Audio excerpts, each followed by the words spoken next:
এদিকে বারাসাত ডাকবাংলো মোড়ের কাছে যশোর রোড অবরোধ করল বিজেপি। হৃদয়পুরে তৃণমূল আশ্রিত দুষ্কৃতীদের বিরুদ্ধে দলীয় পতাকা ছোড়ার অভিযোগে উত্তেজনা ছড়ায়। বারাসাত ডাকবাংলো মোড়ের কাছে যশোর রোড অবরোধ করেছে বিজেপি।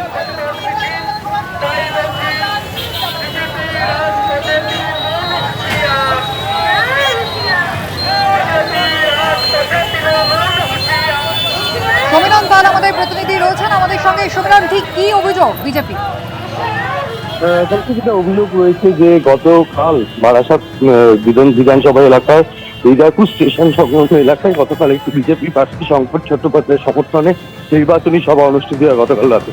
এবং বিজেপির অভিযোগ, গতকাল সভা শেষ হওয়ার পর বিজেপির যে সমস্ত দলীয় পতাকা লাগানো হয়েছিল সেগুলো ছিঁড়ে ফেলা হয় এবং অভিযোগ একটি তৃণমূল আশ্রিত দুষ্কৃতীদের দিকে। শুধু তাই নয়, একটি বোমা ফেলে রাখা হয়। খবর দেওয়া হয় বারাসাত জিআরপিসি থেকে উদ্ধার করে নিয়ে গেছে এবং সেটা বোমা কিনা খতিয়ে রাখা হচ্ছে।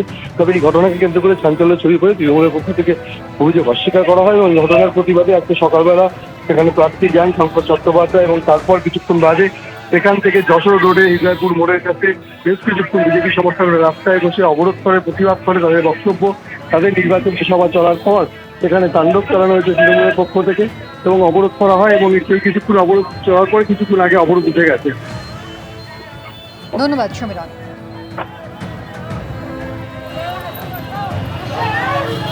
এদিকে জগদ্দলের বিজেপি প্রার্থী প্রাক্তন আইপিএস অফিসার রাজেশ কুমার, তার উদ্দেশ্যে গতকাল আক্রমণ শানিয়েছিলেন মমতা বন্দ্যোপাধ্যায়। নির্বাচন কমিশনে নালিশ করেছেন রাজেশ কুমার।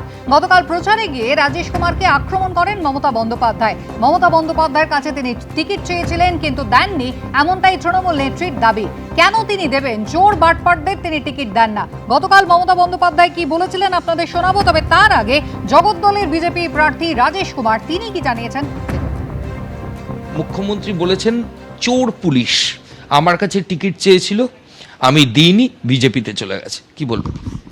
দেখুন, প্রথম তো আমি আপনাকে বলি একটা জিনিস, বাংলায় একটা খুব ভালো কথা বলা যায়, চোরের মায়ের বড় গলা। তো ওনার ওই অবস্থা হয়ে আছে। উনি তো 2019-এ, 2021-এ, 2024-এ তিনবারই ওনাকে জগদ্দল আসতে হয়নি। এবার উনি বুঝতে পেরেছেন জগদ্দলে উনি হারছেন এবং পুরো ব্যারাকপুরের 7 সিটে উনি হারছেন। এই জিনিসটা উনি বুঝে এখানে এসে এই জিনিসটা বলেছেন।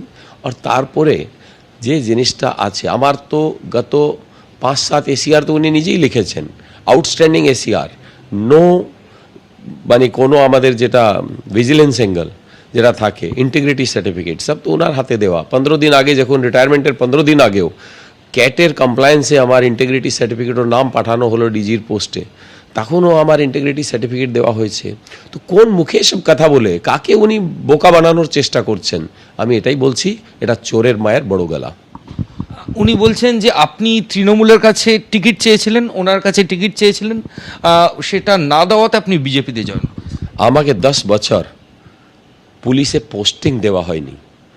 যখন আমরা রিটায়ার হলাম তখন সব ব্যাচমেটদেরকে কিছু না কিছু দিয়েছে। রাজীব কুমারকে মেম্বার পার্লামেন্ট করেছে রাজ্যসভা থেকে, রণবীর কুমারকে 2 বছরের জন্য ডিজি ট্রাফিক করেছে, দেবাশিস রয়কে 2 বছরের জন্যে উনি ডিজি রেলওয়ে করেছেন। আমাকে তো কিছু করেননি। কোন স্বপ্নে উনি ভাবছেন কি আমি ওনার কাছে কিছু চাইতে যাব? ওর ওনার পার্টি থেকে, যেখানে সব চোর ওর লোক ওখানে ভর্তি আছে, ওই পার্টিতে আমি টিকিট চাইতে যাব? মানে কোন স্বপ্নে উনি বাস করছেন? উনি ভয় পেয়ে আছেন। আর একটা প্রশ্ন আপনার কাছে, আপনি কি ইলেকশন কমিশনের কাছে কমপ্লেন করছেন এই বিষয়ে? হ্যাঁ, আমি ইলেকশন কমিশনকে জানিয়েছি, ওনার বিরুদ্ধে কমপ্লেন করা হয়েছে। যারা স্টার ক্যাম্পেনার হয়ে এরকম মিথ্যাচার করে তাদের উপরে ব্যান লাগানো উচিত। এবিপি আনন্দ, এগিয়ে থাকে, এগিয়ে রাখে।